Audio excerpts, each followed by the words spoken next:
దేశంలో ప్రమాదకరమైన పరిస్థితులు కనిపిస్తున్నాయని సిపిఐ ఏపీ కార్యదర్శి రామకృష్ణ ఆందోళన వ్యక్తం చేశారు. 2/3 మెజారిటీ బీజేపీకి వస్తే రాజ్యాంగాన్ని కూడా మార్చేస్తారని ఆయన అన్నారు. రాష్ట్రంలో వైసీపీ ఒంటరిగా ఎన్నికల్లో పోటీ చేసినా, టీడీపీ, జనసేన, బీజేపీలు కలిసి పోటీ చేసినా అందరూ మోదీకే మద్దతిస్తారని విమర్శించారు. దేశంలో ఎవరు తమ మాట వినకపోయినా కేసులు బనాయించి జైళ్లలో పెడతామని బీజేపీ నాయకులు బెదిరిస్తున్నారని చెప్పారు. దేశంలో బ్లాక్ మెయిల్ రాజకీయం నడుస్తుందని ఆగ్రహం వ్యక్తం చేశారు.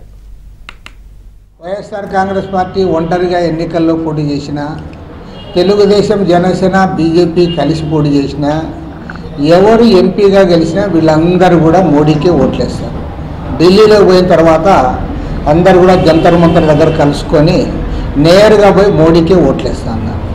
మనం గత 10 సంవత్సరాలుగా చూసిన రాజకీయాల్లో జరిగింది ఏమంటే, ఇక్కడ మాత్రం ప్రత్యర్థులుగా ఉంటారు, ఢిల్లీకి పోగానే అందరూ కూడా ఫ్రెండ్స్గా మారిపోతారు, అక్కడ పోయి నరేంద్ర మోడీకి ఓట్లేస్తారు. మరి నరేంద్ర మోడీ 10 ఏళ్ల కాలంలో ఈ రాష్ట్రానికి చేసిన అన్యాయం పైన ఇక్కడ మాట్లాడతారు తప్ప ఢిల్లీలో పోయి మాట్లాడింది లేదు. పైగా ఇవాళ దేశాన్ని ప్రమాదంలోకి తీసుకుపోతూ ఉన్నాడు ఆయన. పక్కాగా మొత్తం రాజ్యాంగాన్ని మార్చడానికి ప్రయత్నాలు చేస్తూ ఉన్నారు.